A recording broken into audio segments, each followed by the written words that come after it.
आज अघि यहाँ प्रवेश गराउँदै गर्दा कतिपय साथीले टीका लगाइसकेपछि मुठी कसेर हामीलाई अभिवादन गर्नुभयो। तपाईहरुलाई पहिला त्यही सिकाइएको थियो। तर तपाईले याद गर्नुभयो, तपाईको नेताको अगाडि मुठी कस्दै गर्दाखेरि अगाडिबाट नेताले अभिनन्दन फर्काउँदै गर्दा पनि अरोरो भएर तपाईलाई मुठी कस्दै गर्दा उले के भनेको भने आजदेखि त मेरो मुठीमा बाँधिस भनेर भन्यो। तर आज हामीले तपाईलाई के भन्यौ, तपाईलाई हामीले हात उठाएर हामीले तपाईलाई अभिवादन गर्यौं, अभिनन्दन गर्यौं। त्यो भनेको तपाईको भलो होस्, सबैको भलो होस्, जय होस्। यो फरक नेपाली कांग्रेस पार्टी तपाईलाई महसुस गराउन चाहन्छ। तपाईको उपस्थितिले हामी सबैलाई आज मञ्चमा बस्ने, तल बस्ने हामी सबैको कति महत्त्वपूर्ण अरु पार्टीमा काम गरेका साथीहरु नै यहाँ आज हामीले प्रवेश गराउन पायौं। असाध्यै खुसी लागेको छ। म यहाँहरु सबैप्रति आभारी छु।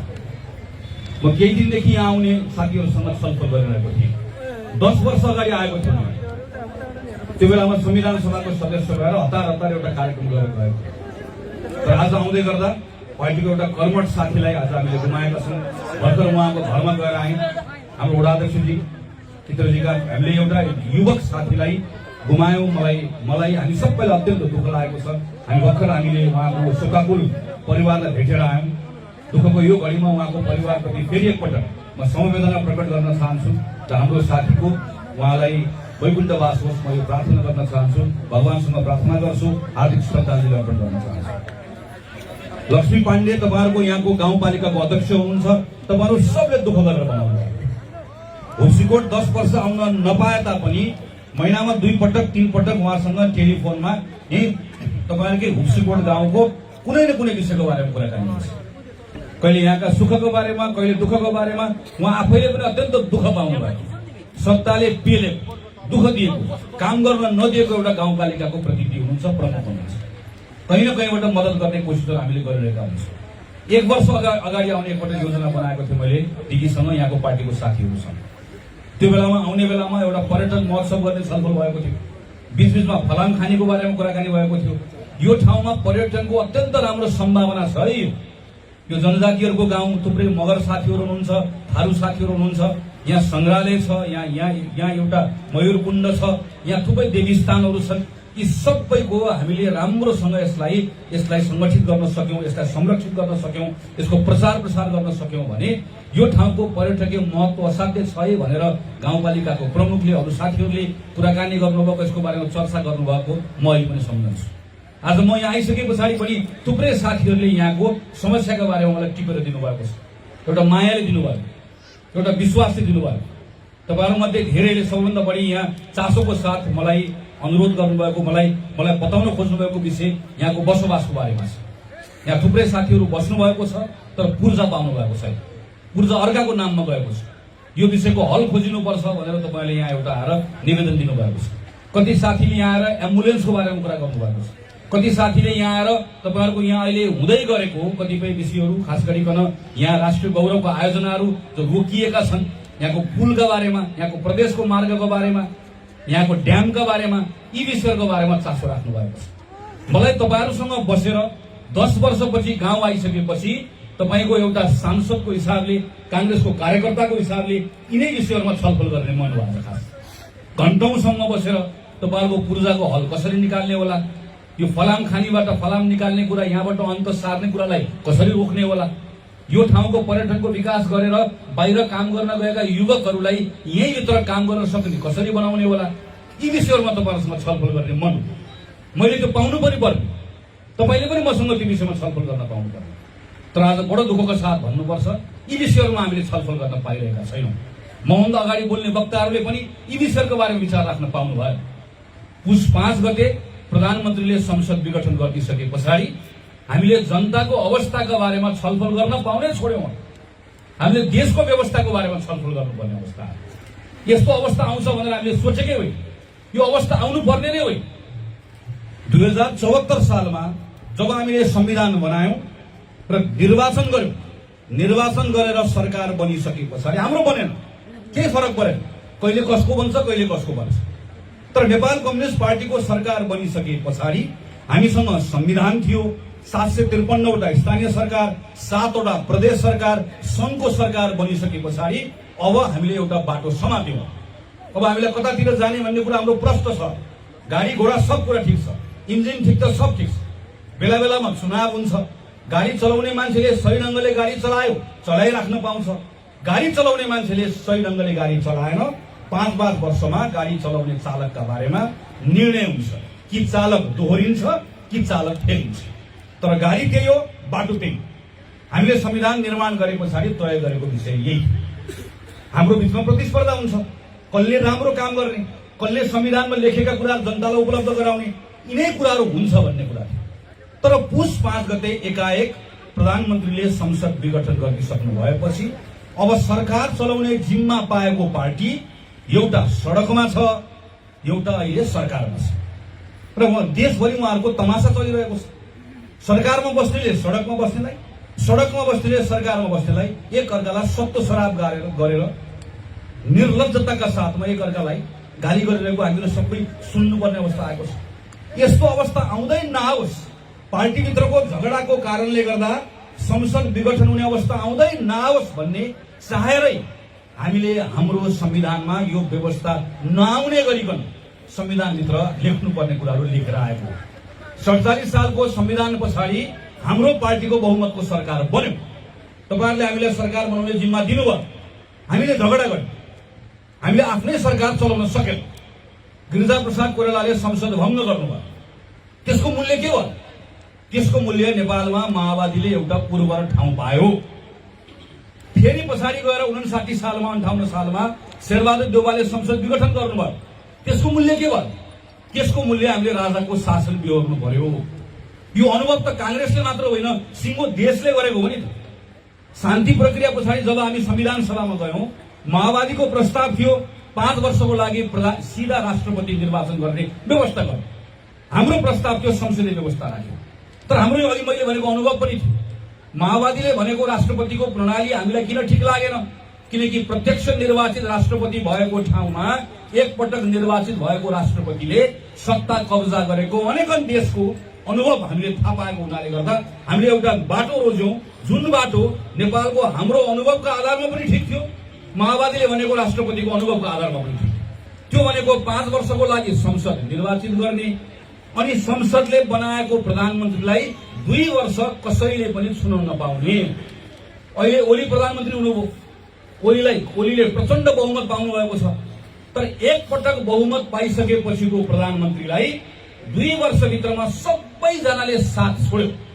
एकजना आफू मात्रै रह्यो भने पनि त्यो प्रधानमन्त्रीले 2 वर्षसम्म अविच्छिन्न त्यो सरकार चलाउन पाउँछ।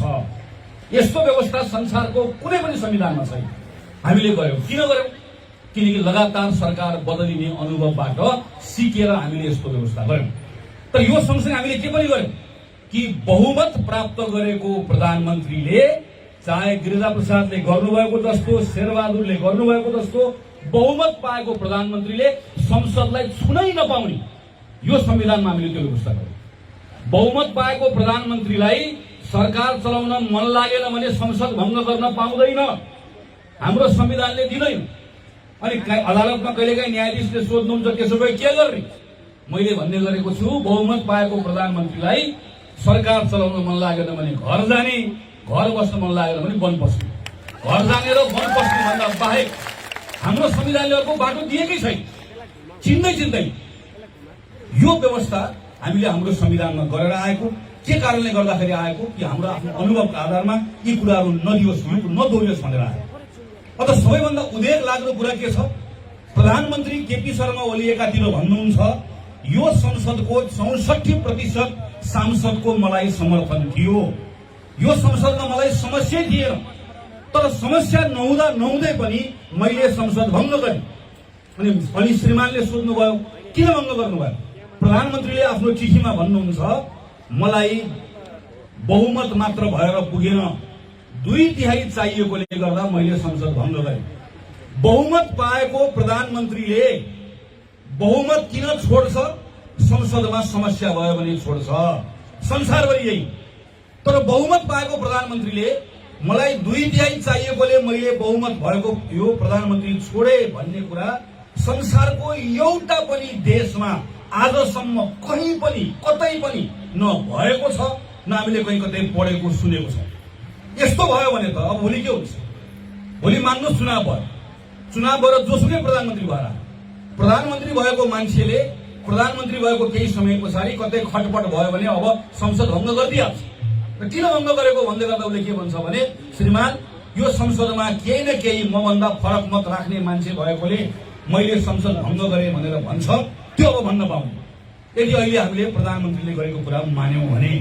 त्यही भएर हाम्रो पार्टी नेपाली कांग्रेसले भन्यो, हाम्रो संविधानले प्रधानमन्त्री केपी शर्मा ओलीले गर्नुभएको यो विघटनलाई चिन्दैन, मान्दैन। यो असंवैधानिक छ। यो असंवैधानिक छ भन्ने कुराको अहिले परीक्षण कहाँ भइरहेको छ? सर्वोच्च अदालतमा भइरहेको छ। अदालतले प्रधानमन्त्री ओलीले गर्नुभएको यो कदम संवैधानिक छ कि छैन भनेर त्यसको परीक्षण गरिरहेको छ।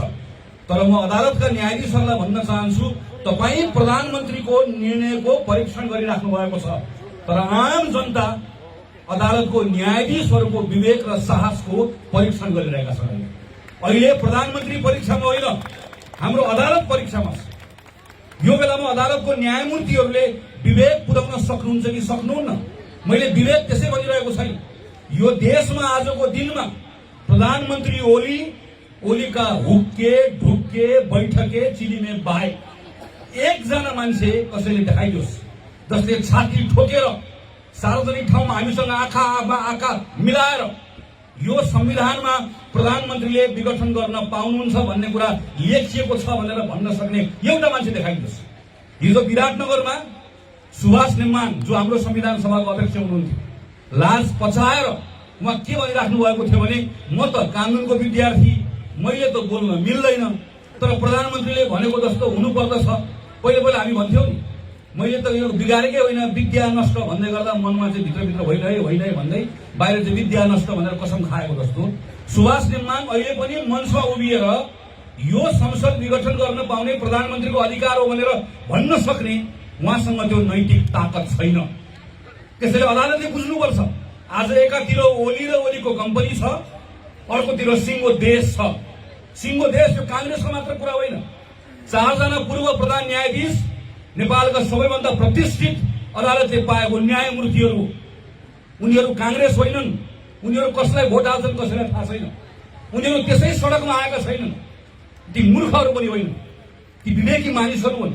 आज काठमाडौँदेखि पोखरादेखि विराटनगरदेखि चितवनदेखि सबतिर नागरिक आन्दोलनका नाममा बाहिर सडकमा आएका युवकदेखि ती समाजका प्रतिष्ठित नागरिकहरू फुर्सद भएर आएका होइन। ती सबैजना मान्छे न्यायको पक्षमा उभिन आएका हुन्। अदालतले कुरा सोच्नुपर्छ। यति मात्र होइन, अदालतको न्यायमूर्तिहरूको विवेक मात्र होइन, साहसको पनि परीक्षण भइरहेको छ। प्रधानमन्त्रीले जो खुल्ला अदालतको न्यायाधीशहरूलाई तर्साउनु र भन्नुभयो, टाउको गन्नु श्रीमान, अदालतको फैसला तलमाथि भयो भने देखाइदिन्छु भनेर भन्नुभयो। भर्खर हामीले अमेरिकामा हेर्यौं।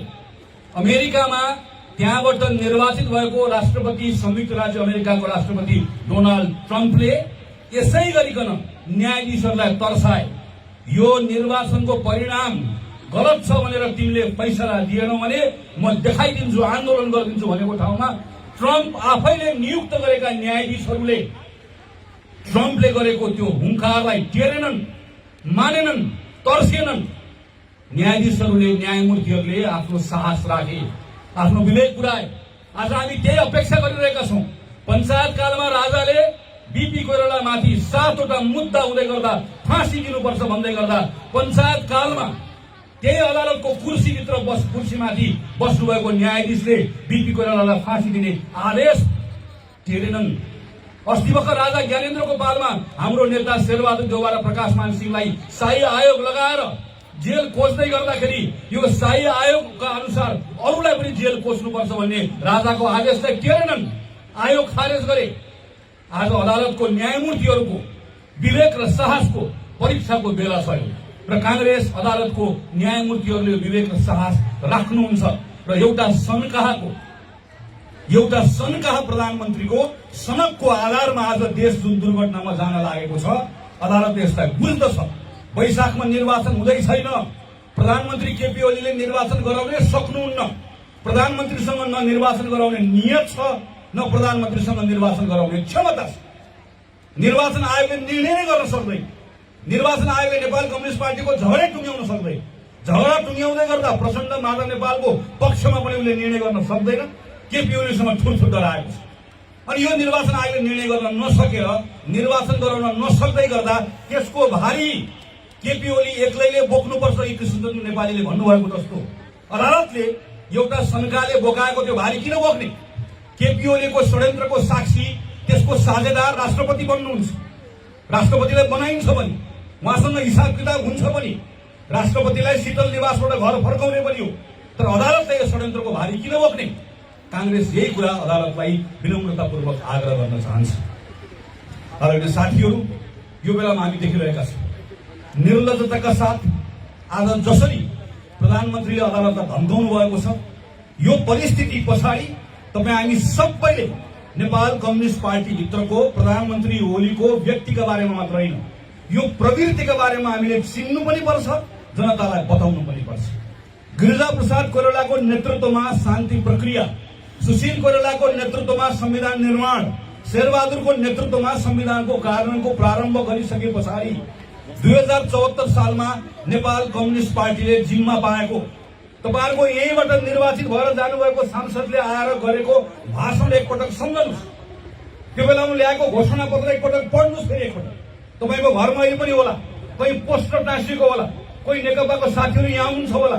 त्यो बेलामा तपाईले हुसीकोटको गाउँ गाउँमा, टोल टोलमा, वडा वडामा गएर, घर घरमा गएर के भनेको? 5 वर्ष जिम्मा दिनुहोस्। कांग्रेसले धेरै चलायो, अब हामी चलाउँछौँ। तपाईले लगाएको नारा सम्झनुस् एकपटक। तपाईँ उनीहरूलाई सम्झाउन लगाउनुहोस् त उनीहरूले गरेको भाषण। 5 वर्षको लागि जिम्मा लिएर गयौँ, तपाईले कहीँ रोकटोक गर्नुभएको छैन।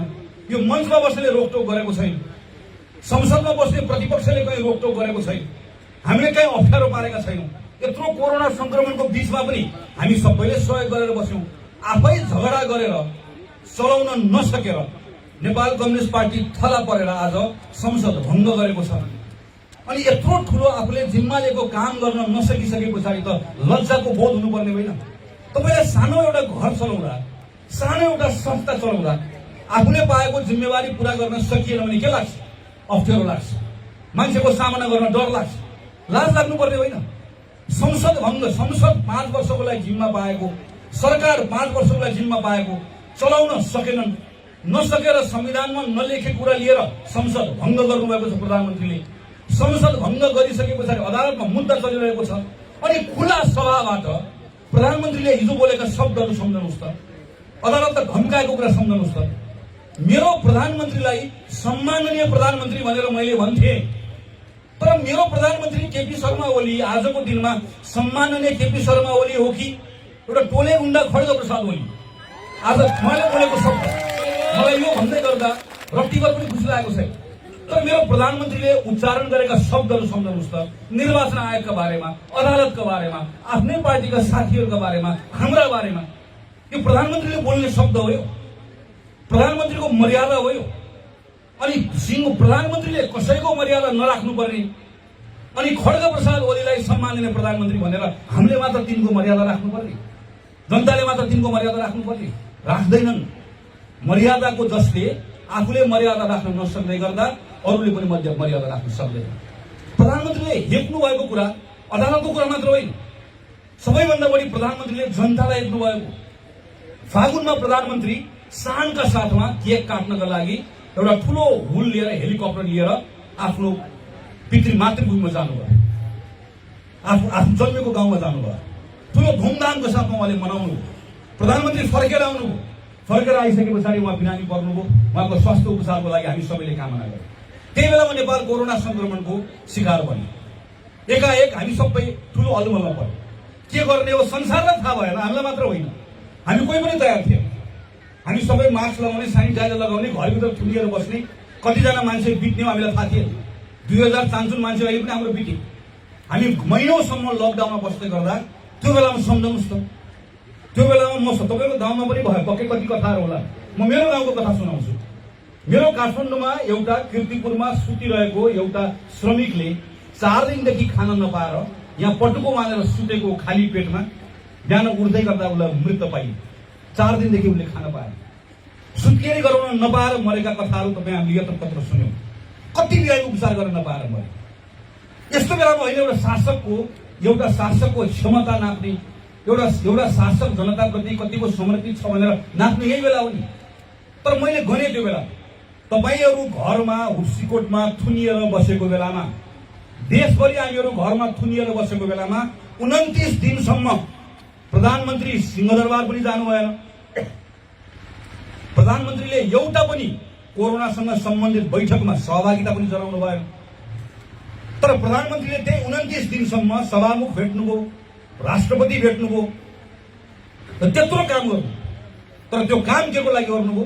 प्रधानमन्त्रीले त्यो काम त्यो बेलामा जनकपुरबाट 2 जना सांसद अर्को पार्टीको चोरेर ल्याउनका निम्ति तपाईँ र म घरमा थुनिएर बसेको बेलामा एउटा नेपालीले ट्युबमा चढेर महाकाली नदी तरेर नेपालभित्र छिर्न पाऊँ भनेर गुहार गरिरहेको बेलामा 400 किलोमिटर हिँडेर श्रमिकहरू एउटा गाउँबाट अर्को गाउँमा हिँडिरहेको बेलामा प्रधानमन्त्रीलाई राति घर बस्दै गर्दा, बालुवाटार बस्दै गर्दाखेरि अलिकति त्यो नागरिकको अवस्था देखेर दया लाग्नुपर्ने होइन, करुणा जाग्नुपर्ने होइन, रुन मन लाग्नुपर्ने होइन। तपाईँ र मलाई त एउटा नेपाली फिल्म, हिन्दी फिल्म हेर्न बस्यौँ भने पनि हामी सबैलाई यो कलाकार हो, यो फिल्मको कथा हो भन्दै गर्दा त कथामा हामीले मन पराएको पात्र कोही मर्यो भने हाम्रो आँखा रसाउँछ। हाम्रो घर अगाडिबाट कसैको लास गएको छ भनेदेखि भने यो घरको मान्छे को होला, यस्ता के पीडा पर्यो होला भनेर हाम्रो आमाहरूको आँखा रसाउँछ। हामी त्यो जातका नेपाली हौँ नि। तर आफूले त्यत्रो जिम्मा लिएको आफ्नो नागरिक भकाभक ढलिरहेको बेलामा प्रधानमन्त्रीलाई त्यो बेलाको सबैभन्दा ठुलो चिन्ता, सबैभन्दा ठुलो प्रधानमन्त्रीको प्राथमिकता दल फुटाउने कुरा रह्यो। नेपाली कांग्रेस त्यो बेलामा हाम्रा तमाम सरकारसँगका असहमतिहरूलाई हामीले थाती राखेर सरकारसँग हामी 50 लाख रुपियाँ बोकेर हामी भन्न गयौं संकटको बेलामा हामी तिम्रो साथी हो। काण्डको बारेमा साथीले चर्चा गरिसक्नुभयो, अघि विद्वानजीले चर्चा गर्नुभयो, तपाईहरु सबलाई थाहा छ यो काण्ड त्यो काण्ड, म त्यसमा जान चाहन्छु। तर यत्रो ठुलो कोरोना संक्रमण भएर हाम्रो स्वास्थ्य कर्मीहरूले उपचार गर्न नपाएको बेलामा, स्वास्थ्य सामग्री खरिद गर्नुपर्ने बेलामा, जतिखेर अघि मैले भने कांग्रेसले समेत 50 लाख रुपियाँ बोकेर लगेर सरकारलाई दियो, पैसाको कुरा होइन। देशको नागरिकले तपाईहरु मध्ये अघि साथीहरूले हिजो मलाई सुनाउँदै हुनुहुन्थ्यो, कतिजनाले यहाँ पनि खुवाउनु भयो होला खाना खान नपाएको साथीहरूलाई। मानिसहरू पेट काटेर एकले अर्कालाई मद्दत गरेको बेलामा, त्यस्तो बेलामा पनि, त्यत्रो ठुलो महाव्याधिको महासंकटको बेलामा पनि स्वास्थ्य सामग्री किन्दाखेरि, मास्क किन्दा, सेनिटाइजर किन्दा, खोप किन्दा, औषधि किन्दा पनि त्यसमा पनि भ्रष्टाचार गर्ने। अनि दिनरात तपाईँ र मलाई जहिले पनि दिनै फेरि कि म भ्रष्टाचारीको मुख हेर्दिन। दायाँ बस्नेले बालुवाटार खाछ, बायाँ बस्नेले वन खाएको छ, आफ्नो दिनरात आफ्नो वरिपरि बस्ने मान्छेले स्वास्थ्य सामग्रीको खरिदमा पैसा खाएको छ। र ती सबैको नाइके गरेर प्रधानमन्त्री बस्नु भएको छ। आजसम्म कोही एकजना मान्छे पनि यी कामहरू गरे बापत प्रधानमन्त्रीले एकजनासँग पनि कडा शब्दमा बोलेको हामीले सुनेका छैनौं। र यो प्रधानमन्त्रीलाई आजको दिनमा हामीले पत्याइदिनु पर्यो, साथी दिनुभयो। अहिले प्रधानमन्त्रीले एक्लै शासन चलाउन पाउनु भएको। यही चितवनको तरुण दलको अध्यक्ष शिव पौडेल जेलभित्र मारिए, हिरासतभित्र जेलभित्र मारिएको शिव पौडेललाई मार्ने 3 जना हत्यारालाई फागुन 7 गते अस्तिको दिनमा प्रधानमन्त्रीको सिफारिसमा राष्ट्रपतिले जेलबाट निकाल्नु भयो। जेलभित्र शिव पौडेलको हत्या गर्ने मान्छे के को लागि? नेपाल कम्युनिस्ट पार्टीभित्र प्रवेश गराउनका लागि। नेपाल कम्युनिस्ट पार्टीभित्रको केपी ओली खेमाभित्र प्रवेश गर्नका लागि प्रधानमन्त्रीले 60 दिनभित्र, हेर्नुस् त अहिले यत्रो सभाहरू गर्नुभएको छ। यो सभा गर्न पैसा कहाँबाट गएको छ? सरकारको ढुकुटीबाट गएको छ। यी सबै ठाउँहरूमा सरकारको ढुकुटीबाट पैसा गएको छ।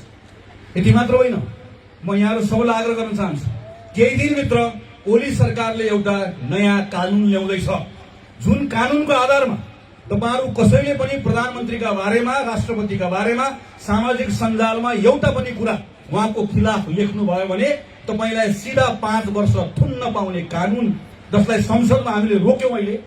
तर निर्देशिका बनाएर अब केही दिनभित्रमा केपी ओलीको सरकारले यो निर्देशिका जारी गर्दैछ। तपाईँ र मैले बोलेका विरुद्धमा जे बोले पनि हुने, मञ्चबाट प्रधानमन्त्रीले बोले पनि हुने, प्रधानमन्त्रीले आफैले अरिङ्गालहरू जस्तो जाइलाग भनेर आफ्ना युवकहरूलाई जे गराए पनि हुने। तर कुनै पनि अर्को नेपाली नागरिकले प्रधानमन्त्रीका बारेमा, नेकपाका बारेमा, राष्ट्रपतिका बारेमा बोल्न नपाउने, बोल्यो भने 5 वर्ष जेल लिएर जाने। यो कानून निर्माण गर्ने निर्माण गर्ने होइन, यसलाई जारी गर्ने अवस्थामा प्रधानमन्त्रीको सरकार भएको छ। यो प्रधानमन्त्री केपी शर्मा ओलीको यो प्रवृत्तिलाई चिन्न आवश्यक छ, यो प्रवृत्तिलाई बुझ्न आवश्यक छ। तपाईको टोलमा आउनुहुने, यहाँबाट निर्वाचित भएर जानुभएको नेपाल कम्युनिस्ट पार्टीको सांसद जो अहिले ओलीको झोला बोकिराख्नु भएको छ, उनलाई तपाईले आफ्नो गाउँबाट रित्तै फर्काउन आवश्यक छ, उनलाई प्रश्न गर्न आवश्यक छ, उनलाई भन्न आवश्यक छ तपाईँ कुन अनुहार लिएर फेरि हाम्रो गाउँमा फर्केर आउनु भएको छ। हामीले के बिगार गरेका थियौँ?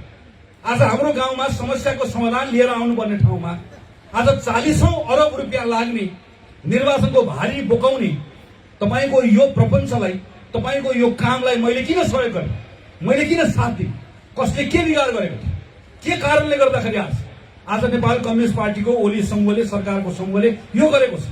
अघि हाम्रो आदरणीय सभापतिले भन्नुभएको जस्तै यस कारणले गर्दा नेपाल कम्युनिस्ट पार्टीको ओली समूह भनेको ओली समूह होइन, यो नेपाल कम्युनिस्ट पार्टीको यो धोका दिनेहरूको समूह, यो धोकेबाजहरूको समूह। यसले तपाईकोलाई धोका दिएको, मलाई धोका दिएको, तपाईको मतको अपमान गरेको, मेरो मतको अपमान गरेको, जनताको मतको अपमान गर्ने, आज लोकतन्त्रमा जनताको जीवधनको रक्षा गर्नुपर्ने बेलामा सबैभन्दा बढी उसँग खेल्ने, अनि फेरि तपाईँ र मेरो बीचमा आएर अब मलाई जिम्मा देऊ, अब मैले 2/3 बहुमत देऊ, अब मलाई 50 लाख मत देऊ, अब मैले चलाउँछु भनेर उसैले दिन हाँक्ने, अनि त्यसमा पनि कसैले थप्पडी बजाउँछन् भने यी थप्पडी बजाउने जोकरहरूलाई पनि तपाईहरुले भन्नुपर्छ। भोलि आउने पुस्ताले तपाईलाई धिक्कार छ। यो बेलामा प्रधानमन्त्रीको सभामा गएर थप्पडी बजाउनेहरूलाई मैले क्षमा गर्नु होला। भोलि इतिहासले प्रश्न गर्छ, नेपालमा नेपाल कम्युनिस्ट पार्टीले एक छत्र शासन गर्न पाएको बेलामा प्रधानमन्त्री केपी शर्मा ओलीले योग्यता र क्षमता नराखेर संसद विघटन गरेर यत्रो ठूलो अपराध गरेको बेलामा तपाई के गर्दै हुनुहुन्थ्यो भनेर भोलि छोरा छोरी नाति नातिनाले सोध्दै गर्दा म त्यहाँ बसेर थप्पडी बजाइरहेको थिएँ, प्रधानमन्त्रीले हँसाउनु भएको कुरा टिकटकमा हेरेर बेलुका हाँसिरहेको थिएँ भनेर भन्नुभयो भने भोलि आउने पुस्ताले धिक्कार छ। सडकमा आउने बेला हो, यो बोल्ने बेला हो। यो किन बोल्ने बेला हो भने यो सामान्य विषय होइन। अहिले संसद विघटनलाई अदालतले सदर गर्यो, देश निर्वाचनमा गएन, त्यो नजाँदै गर्दाखेरिको अर्को एउटा ठूलो षड्यन्त्रमा नेपाल जाँदै गर्दा हामीहरूले कल्पना नगरेको अवस्थामा नेपाल जान सक्छ। अर्को 10 वर्ष 15 वर्ष अघि तपाईहरुले द्वन्द्वको चर्चा गर्नुभयो, अघि नै हाम्रो विद्वानजीले यो गाउँमा आएको चर्चा गर्नुभयो, तपाईहरु सबले भोग्नु भएको छ। त्यो स्थिति फेरि दोहोरिन्छ। अर्को एउटा ठूलो मुडुबेडतिर देशलाई लिएर जान खोजिँदैछ। यो मुडुबेडबाट देशलाई जोगाउनु पर्नेछ। प्रधानमन्त्री ओलीको यो बारेमा जनतालाई बताउँदै गर्दा सँगसँगै हामीले यो पनि बताउनुपर्छ, दोष प्रधानमन्त्री ओलीकै हो, तर पानीमाथिको ओबानो सरकारमा बसेको नेपाल कम्युनिस्ट पार्टी जति दोषी छ कम होला, तर सडकमा पुगेको नेपाल कम्युनिस्ट पार्टी पनि त्योभन्दा कम दोषी छैन। आज राष्ट्रपतिले यो गर्नुभयो, आज निर्वाचन आयोगले यो गर्यो, आज सभामुखले, आज संवैधानिक परिषदले यो गर्यो, आज यो भयो त्यो भयो, हामी यहाँ छौं भनेर बसिरहेका कम्युनिस्ट पार्टीका नेताहरूको बारेमा हामीले भन्नै पर्छ। हिजो शेरबहादुर देउवा प्रधानमन्त्री हुँदै गर्दाखेरि जब 3 जना सांसदको नाम सिफारिस भयो, राष्ट्रपतिले मान्नु भयो। हामीले भन्यौं राष्ट्रपतिले मान्नुपर्छ, संविधानले भनेको छ। बोल्नुभयो, प्रचण्ड बोले, माधव नेपाल बोल्नु भयो। हिजो सभामुख एउटा पार्टीको उपसभामुख अर्को पार्टीको हुनुपर्छ भन्ने संवैधानिक व्यवस्था हुँदै गर्दा सभामुख र उपसभामुख दुईटै नेपाल कम्युनिस्ट पार्टीको हुनुहुन्छ भनेर कांग्रेस बोल्दै गर्दा बोले प्रचण्ड, बोले झलनाथ खनाल, बोलेनन्। हिजो अदालतको प्रधान न्यायाधीशको नियुक्तिको प्रस्तावलाई संसदमा बहुमतको भएको आधारमा नेपाल कम्युनिस्ट पार्टीले हटायो। अदालत नचलाउनुस्, मान्नु भएन। निर्वाचन आयोग जसले तपाईको सूर्य चिन्ह खाँदैछ भनेर रोइ कराई हिँड्नु भएको छ। अहिले निर्वाचन आयोगको प्रमुख नियुक्त हुँदै गर्दा केपी ओलीको चम्चे हुके बैठके ढुकीहरूलाई यस्तो ठाउँमा नपठाउँ भनेर हामीले भन्दै गर्दा हामीलाई साथ दिनुभयो। तपाईहरु कोही बोल्नुभयो। अहिले सडकमा रुँदै कराउँदै हामी यहाँ छौं भनेर छाती पिटेर हिँड्नुपर्ने अवस्था आएको छ। तपाईहरुको यो अवस्था तपाईहरुको आफ्नै लोभको कारणले गर्दा आयो। प्रचण्डको लोभ कि केपी ओलीले फकाउनु भयो। यो पाइलट हो, 2 जना हामीहरू, यो प्लेन हो। तपाई एउटा कमरेड पाइलट, म एउटा कमरेड पाइलट। मेरो धेरै उमेर छैन, स्वास्थ्य पनि ठीक छैन। अबको केही समयपछि पहिले एक्लै चलाउने हो भनेपछि कमरेड दङ्ग। जे केपी ओलीले गरे पनि चुप। अनि माधव नेपाललाई कुनातिर लिएर गएर अर्को लोभी सँगै कानमा लिएर गएर काने खुसी गरेर यो त माओवादी हो, जंगलतिरबाट आएको, यसलाई अलि मौका पाएको बेलामा कुइनाले ठेलेर उतैतिर पठाइदिने हो कमरेड। यो चलाउने त तपाईले हो, माधव नेपाल दल। वामदेव र नारायण काजी श्रेष्ठ हेर्नुहोस् त, चुनाव हारेको मान्छे बर्दियाबाट एउटा अर्को नेता गोर्खाबाट हारेको मान्छे चुप लागेर बस्नु पर्दैन 5 वर्ष। प्रधानमन्त्रीका गएर हात मोलेर गएर तपाईँहरू दुईजना राष्ट्रिय सभामा जानु। अर्को नेता हेर्नुहोस्, इलामको झलनाथ खनाल नेता जिउँदै हुनुहुन्छ, आफ्नै नाममा झलनाथ खनाल फाउन्डेसन बनाएर प्रधानमन्त्रीको अगाडि सिल्भरको कचौरो थापेर सर्प पाल्नको लागि भने 72 करोड थापेर ल्याउनु। तपाईँहरू एक नाडी छामेको प्रधानमन्त्री, तपाईँहरू एकलाई हेपेको प्रधानमन्त्री, तपाईँहरू एकलाई चिनेको प्रधानमन्त्री। त्यही भएर तपाईँहरू सबको नाडी छामेको हुनाले गर्दा आज तपाईँलाई हेपेको। चिन्ता तपाईँलाई हेपेकोमा होइन, चिन्ता प्रधानमन्त्रीले तपाईँहरू कमजोर हुँदै गर्दा तपाईँलाई हेप्दै गर्दा देशलाई हेप्नुभयो, जनमतलाई हेप्नुभयो, हामी सबलाई हेप्नुभयो, संविधानलाई हेप्नुभयो। चिन्ता त्यसको। तपाईँहरूको हिसाब किताब त जनताले चुनावमा भोलि जहिले चुनाव हुन्छ त्यो बेलामा गर्छन्। सडकमा बसेको नेपाल कम्युनिस्ट पार्टीप्रति हाम्रो सहानुभूति छ, हामी उहाँहरूलाई बिचरा कठैबरा भनेर भन्छौँ, तर त्योभन्दा बढी हाम्रो उहाँको बारेमा धेरै चिन्ता छैन। चिन्ता हाम्रो संविधानको बारेमा, चिन्ता संसद विघटन भयो भन्ने होइन, चिन्ता संविधान विघटन हुन थाल्यो। यो संविधान जाँदै गर्दाखेरि यसले बिस्तारै यो संविधान अहिले यसरी गयो भने यसले ल्याउने अन्योलताले यो संविधानले ल्याएको जुन हाम्रो स्थिरता छ यो स्थिरता लिएर जान्छ। नेपालको कम्युनिस्ट पार्टीले नेपालको स्वाधीनताको पनि रक्षा गर्न सकेन, नेपालको स्थिरतालाई पनि जोगाउन सकेन। तपाईँ हामीलाई समृद्ध बनाउने त कुरा छोडिदिनुहोस्। मैले त सधैँ भन्दै आएको छु, कम्युनिस्ट पार्टी भनेको नेपालमा गरिबहरूको पार्टी हो भनेर उहाँहरूले मुट्ठी कसेर भन्नुहुन्छ। हामी गरिबहरूको पार्टी, सुकुम्बासीको पार्टी, भूमिहीनको पार्टी, कमजोरको पार्टी, हामी यो पार्टी त्यो पार्टी। यो कांग्रेस भनेको हेर्नुहोस् त, यत्रो गाडी लिएर आएको छ। हेर्नुहोस् त कांग्रेसको नेता सब गाडी लिएर आएको छ, सब हुने खानेको पार्टी, हेर्दा पनि सब हुने खाने जस्तो देखिन्छ। हाम्रो यही भन्दै आएको होइन। अनि हामी हत्ता नपत्ता डराएर आएर बिपी कोरालाई फोटो देखाएर होइन, हाम्रो बिपीले पनि हामीलाई गरिबकै पार्टी भन्नुभएको थियो भनेर हामी गएर भन्छौँ। म त भन्छु बिपीकै कार्यकर्ता हुँ, म उहाँको प्रेरणा लिएर भन्छु, त्यो भन्न छाड्दिउँ। कम्युनिस्टले भनेको ठिक हो, कम्युनिस्ट पार्टी गरिबहरूकै पार्टी, कम्युनिस्ट पार्टी भूमिहीनकै पार्टी हो, सुकुम्बासीको पार्टी हो। हामी भनेको हुने खानेकै पार्टी। हाम्रो फरक के हो थाहा छ त? गरिबको पार्टी कतिखेर मोटो हुन्छ भन्नुहोस् त? गरिबको संख्या धेरै भयो भने गरिबको पार्टी मोटो हुन्छ। सुकुम्बासीको पार्टी कतिखेर मोटो हुन्छ? जति धेरै सुकुम्बासी रहन्छ त्यति धेरै सुकुम्बासीको पार्टी मोटो हुन्छ। हुने खानेको पार्टी कतिखेर मोटो हुन्छ? देशमा हुने खानेको संख्या बढ्यो भने हुने खानेको पार्टी मोटो हुन्छ। हामीलाई देशभरिको मान्छेलाई कांग्रेस बनाउनु छ।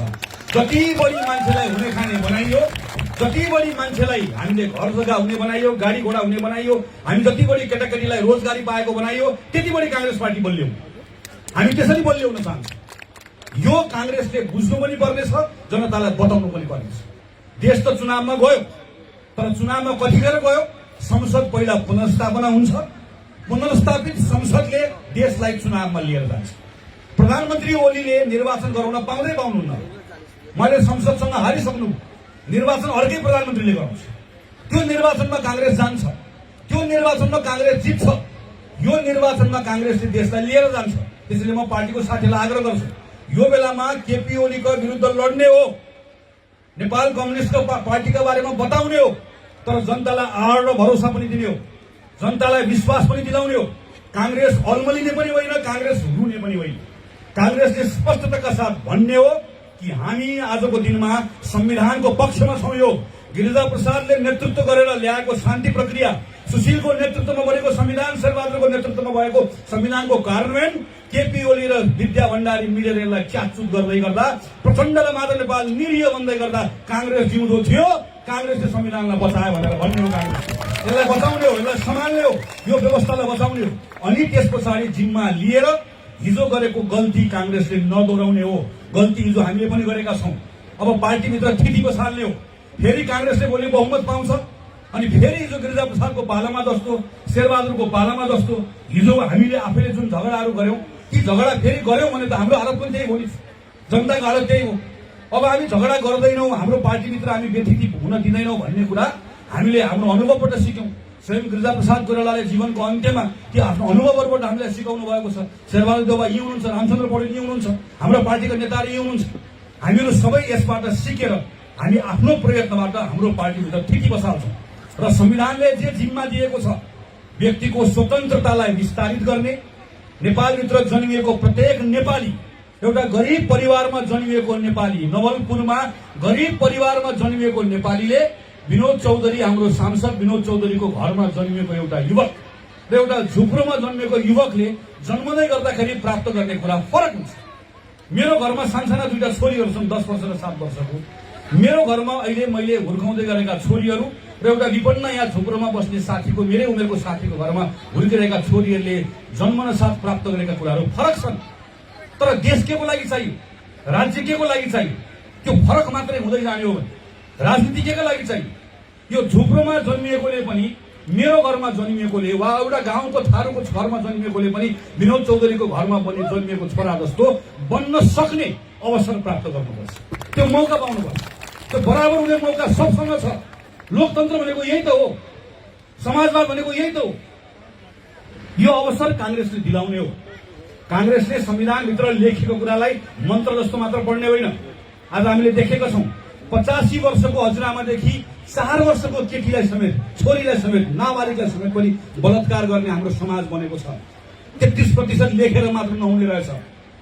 पुरुषहरूको दिमागमा महिलाप्रतिको सम्मान आएन, बाको दिमागमा आएन, छोराको दिमागमा आएन, दाइको दिमागमा आएन, भाइको दिमागमा आएन, श्रीमानको दिमागमा आएन, श्रीमानको दिमागमा आएन। हामीले यो समाजमा महिला पुरुष बराबर हो भन्ने कुरा हृदयबाटै स्वीकार गर्ने समाज कसरी बनाउने? हामीले लेख्न त लेख्यौं दलितलाई हामी गैर दलित बराबर बनाउँछौं भनेर, बन्यो त? बन्न सकेन नि त। अझै पनि पछाडि छ नि। कांग्रेसले प्रयत्न गर्ने हो सँगसँगै कसरी ल्याउने हो, सँगसँगै कसरी हिँडाउने हो भनेर। नेपालभित्र आलो पालो प्रधानमन्त्री बन्दै गर्दा जुन पार्टीबाट बने पनि त्यो प्रधानमन्त्री बन्ने सूचीमा एउटा मधेसीको नाम किन आउँदैन? त्यो प्रधानमन्त्री बन्ने सूचीमा थारूको नाम किन आउँदैन? एउटा थारूको घरमा जन्मिएको मान्छे पनि नेपालको प्रधानमन्त्री बन्न पाउने वा प्रधान सेनापति बन्न पाउने, एउटा तामाङ वा मगर, एउटा त्यो जनजातिको परिवारमा जन्मिएको मान्छे कांग्रेसबाट बनोस्, नेकपाबाट बनोस्, तर प्रधानमन्त्री बन्ने अवस्था निर्माण कसरी गर्ने हो? अझ हाम्रो पार्टीभित्र, कांग्रेसभित्र कसरी गर्ने? यो कांग्रेसले चिन्तन गर्ने हो। अनि नेपालभित्र सबैभन्दा ठूलो कुरा नेपालीहरूलाई सम्पन्न कसरी बनाउने, यो चिन्तन गर्ने हो। नेपाली कांग्रेस सरकारमा आयो भने कांग्रेसले ज्येष्ठ नागरिकहरूको भत्तालाई बढाएर 10,000 रुपियाँ पुर्याउँछ। ताली बजाइहाल्नुहोस् तपाईँहरू भनेको, नबजाउनुहोस् त, बजाउँदै नबजाउनुहोस्। तपाईँहरूको गाउँमा अहिले मैले 10,000 भने अहिले कम्युनिस्ट आएर 20,000 भने तपाईँ झन् जोडले बजाउनुहुन्छ। कहिले नबजाउनुहोस्। अब तपाईँले सोध्ने हो 10,000 घर बेचेर ल्याएर दिने हो, बालकोटको घर बेच्ने हो, कहाँको बेचेर ल्याएर दिने हो? 10,000 कहाँबाट ल्याएर दिने हो? 10,000 हो। त्यसकारणले गर्दा म तपाईँहरूलाई आग्रह गर्न चाहन्छु, 10,000 दिने हो, तर दिनको 2,000 केटाहरूलाई कतार पठाएर दिनको 7 जना आमाको काखमा 7 जना छोराहरूको लास राखेर तिनले कमाएको पैसाबाट बाआमालाई 10,000 दिने भनेर यहाँ आएर फुर्ती लगाएर 10,000 दिने होइन। कतार गएका छोराछोरीलाई फर्काउने हो, इजरायल गएको छोरीलाई फर्काउने हो, कोरिया जानको लागि फारम भरेको केटालाई कोरिया जाने मनबाट त्यो इच्छालाई मार्न लगाउने हो, जापान जान्छु भनेकोलाई यहीँ बस्न सक्ने बनाउने हो। अनि तिनले काम धन्दा गर्न सक्ने बनाएर तिनले कमाएको पैसाबाट तिरेको करलाई ढुकुटीमा जम्मा गरेर 12 आमालाई 10,000 होइन 20,000 रुपियाँ पनि दिने हो। यस्तो देश बनाउने हो नि। तर दिनका दिन केटा पठाएको छ, केटी पठाएको छ, अनि प्रधानमन्त्रीले आएर भाषण ठोकेको छ हाम्रो देशले, मलेसिया हामीले बनाएको, कतार हामीले बनाएको। सबले ताली बजाइदिएको छ। मलेसिया बनाउने होइन, कतार नेपाल बनाउने हो नि। बनाउन सक्ने बनाउने हो, हामी सक्छौँ भनेर हो।